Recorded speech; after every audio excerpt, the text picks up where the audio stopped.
The ladle clattered to the floor, and before I could even react, I heard my daughter-in-law's voice cutting through the air. "Who cooks like this, you useless woman?" Crystal's words burned worse than the metal. For a second, the world tilted. My hand went to my temple, and I felt the sting of boiling broth sliding down my face.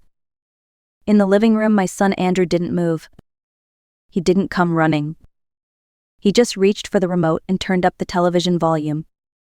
I stood there, shaking, staring at the flickering screen that drowned out my pain. 5 minutes later, my body gave in. The crash of metal pots echoed through the kitchen as I fell to the floor.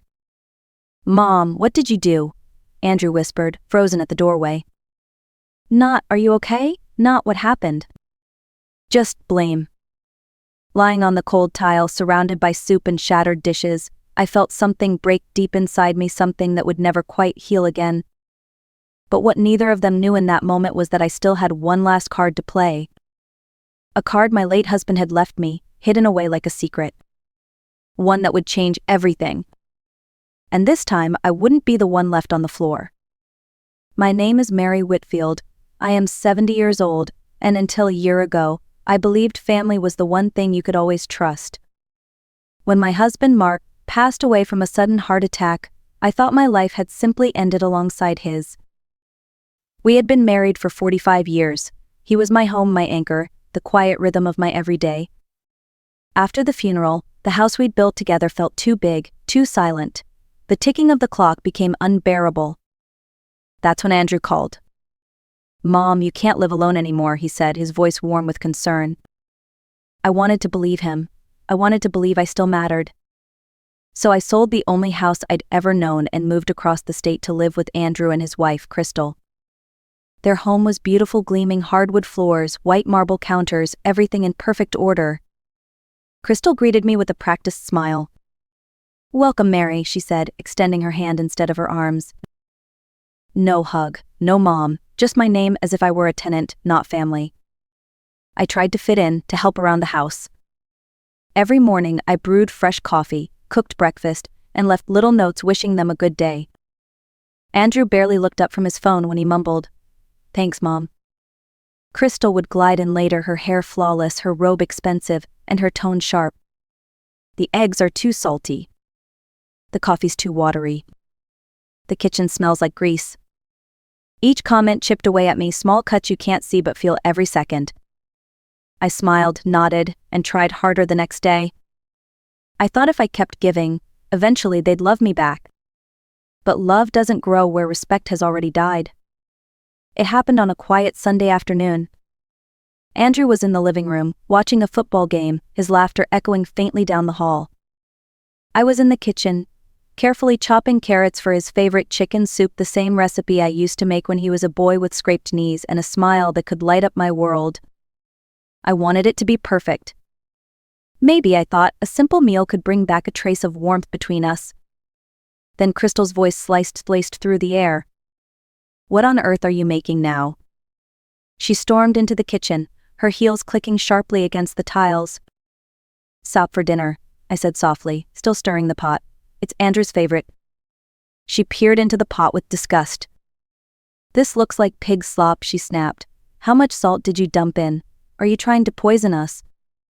Her words hit harder than any slap. I opened my mouth to explain, but before I could finish, she grabbed the ladle and slammed it against my head. The searing pain made my vision blur. Hot broth spilled down my neck. "Who cooks like that, you useless woman?" she screamed. I stumbled backward, clutching the counter. From the living room, I could hear the television getting louder, Andrew turning the volume up again. He heard everything. He chose not to see. That was the moment something inside me died. Not just the pain of betrayal, but the realization that my son had become a stranger. Crystal stood there, arms crossed, waiting for me to apologize. For what? Existing. I looked at her, then at the door where Andrew sat pretending nothing was happening, and I knew. Whatever was left of my dignity, I would have to save it myself. That night, Crystal gave Andrew an ultimatum. "It's her or me," she said, her voice steady and cruel. Andrew didn't even hesitate. He sighed, rubbed his forehead, and said the words that cracked my world open. "Mom, Maybe it's better if you find another place. You need your independence. Independence. That's what he called it, throwing his mother out after she'd been hit and humiliated in her own kitchen. The next morning he handed me $200 in cash. Just until you get settled, he mumbled, eyes avoiding mine. I didn't say a word. There was nothing left to say. The taxi pulled up in front of their perfect white house. I loaded my 2 old suitcases and climbed in. As we drove away, I looked out the window, half expecting Andrew to run after me. He didn't. The only sound was the faint echo of the television playing inside. The motel I found was cheap, with buzzing lights and carpets that smelled of mildew. $30 a night. I did the math in my head less than a week before I ran out of money. I sat on the edge of the bed, staring at the peeling wallpaper, wondering how a lifetime of love and sacrifice could end in a room like this. Days passed. I stopped counting them. When the money was gone, the manager knocked on my door. "Time's up, ma'am, you need to leave." His tone was polite, practiced, indifferent. I packed what little I had and stepped out into the world with nowhere to go. I walked until my feet blistered, dragging my suitcase through crowded streets until I found a park. That night I slept on a bench under the stars. It was cold and the ground was hard, but the thing that hurt most wasn't my body, it was knowing my son was sleeping warm just a few miles away. A homeless man shuffled toward me, holding a piece of bread. "Here, Grandma," he said softly, "you'll need this more than me." I took it with trembling hands and whispered, "Thank you." It was the first kindness I had felt in months, and it came from a stranger. On my 5th night sleeping in the park, I decided to go through my old suitcase one last time. Most of it was useless faded clothes, old photos, things that no longer belonged to the life I had lost. But at the very bottom, tucked between 2 sweaters, I found an envelope. My name was written on it in familiar handwriting, Mark's handwriting. My heart stopped. Hands trembling, I opened it. Inside was a letter and a stack of documents. The letter began simply, "My dearest Mary, if you're reading this, it means I'm no longer with you." I felt tears sting my eyes. He had written it before his heart attack, his final words to me. "I always worried about what would happen to you if I were gone. That's why I made sure you would be taken care of. For the past 30 years, I invested in properties, one by one, in your name. If you ever need help, contact my lawyer, Robert Hayes. He has the original documents. Mary, you are stronger than you think. If life ever hurts you, promise me you'll stand tall and fight back." I looked at the attached papers through a blur of tears. There were property deeds, investment papers, bank statements, and one address I recognized immediately, Maplewood Apartments, Unit 301. That was Andrew and Crystal's building. The one they had thrown me out of. My breath caught in my throat. It was mine. It had been mine all along. A laugh broke through my tears, part joy, part disbelief. I had been sleeping on park benches while they lived rent-free in my property. I found a payphone nearby and called the number at the bottom of the letter. "Hayes Associates, this is Robert speaking." I could barely form words. "This is Mary Whitfield, Mark Whitfield's wife." There was a long pause. "Mrs. Whitfield," he said finally, his voice gentle, "we've been trying to reach you for months. Your husband left you everything. You need to come in immediately." For the first time in months, I stood tall. For the first time in months, I had somewhere to go. Robert Hayes sent a black car to pick me up from the park. When I arrived at his office, people stared, their eyes caught between pity and confusion. I looked like someone who didn't belong in a building made of glass and marble. But that was about to change.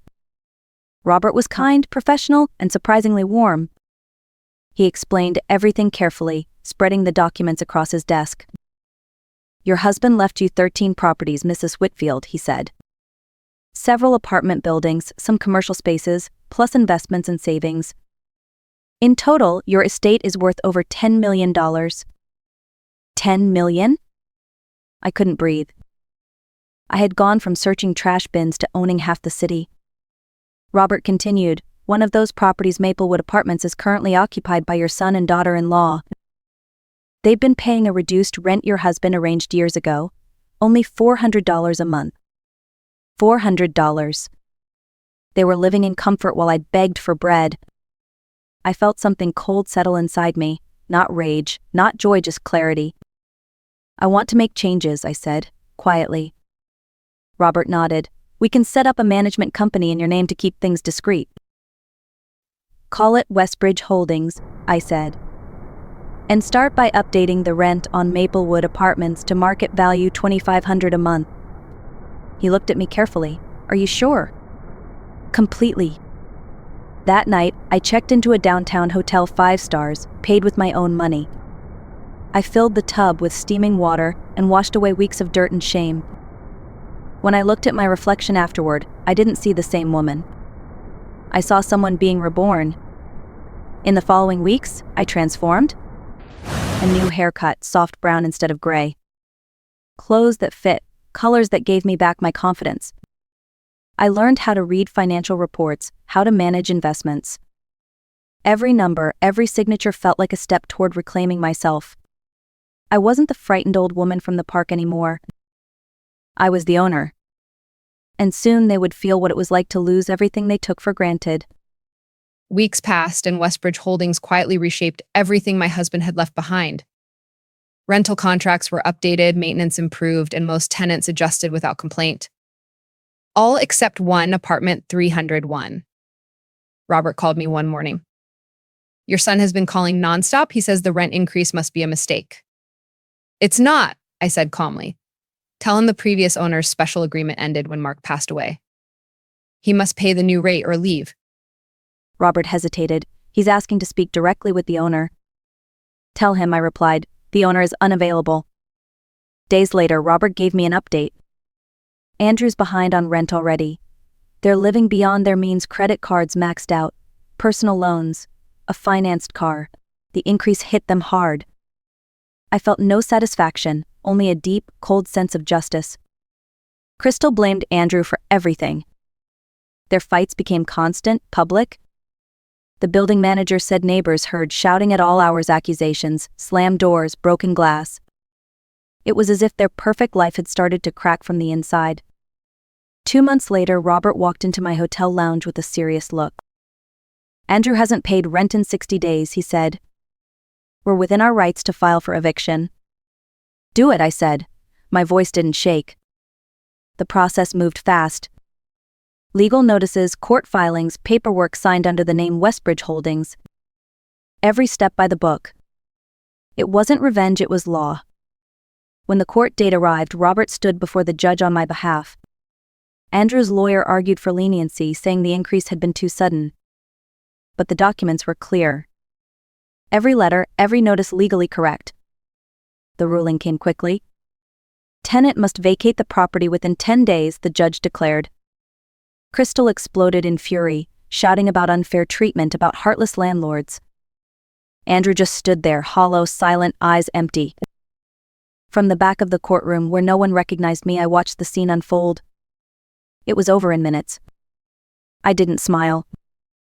I didn't gloat.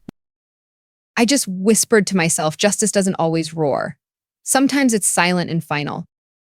A few days after the ruling, Robert called. Your son requested a meeting, he said. He insists he needs to speak with the building's owner in person. I stayed silent for a long moment. Tell him to come tomorrow at 3, I finally said. He'll meet me here in your office.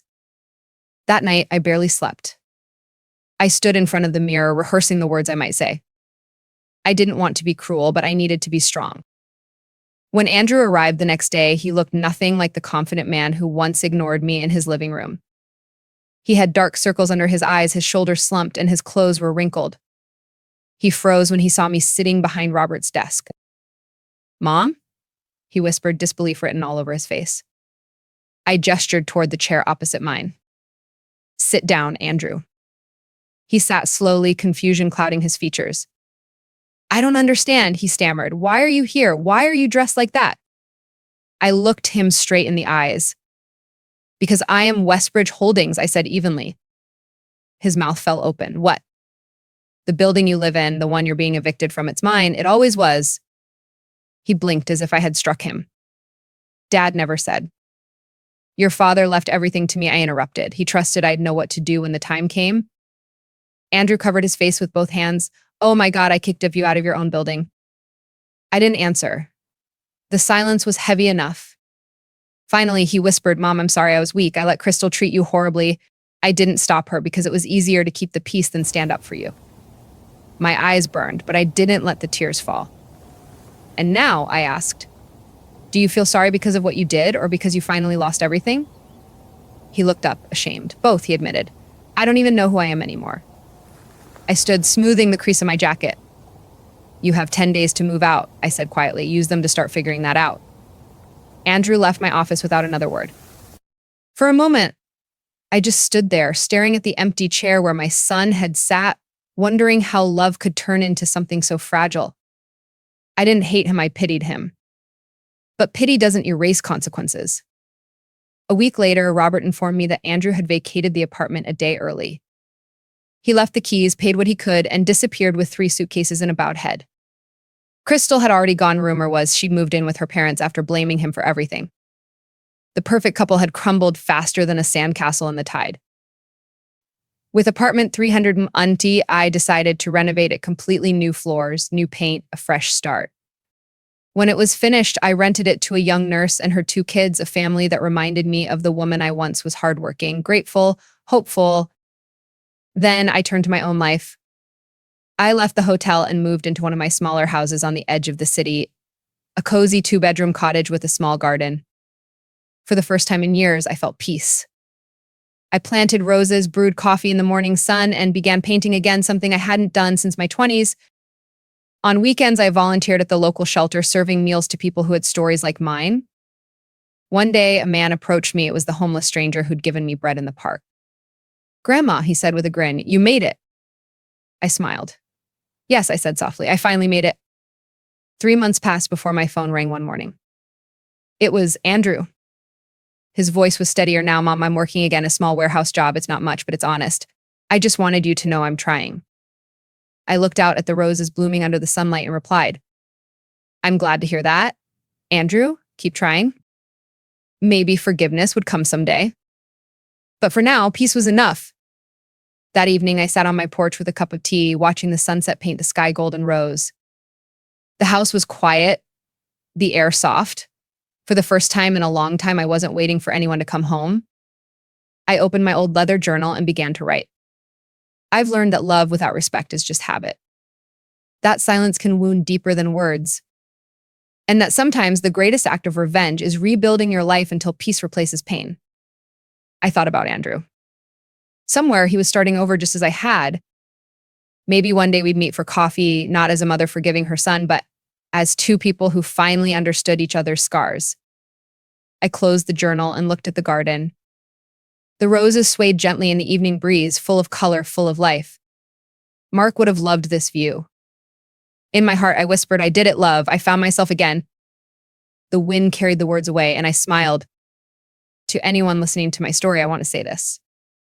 Don't let the cruelty of others convince you that you're powerless. Even if life knocks you down, you can always stand back up.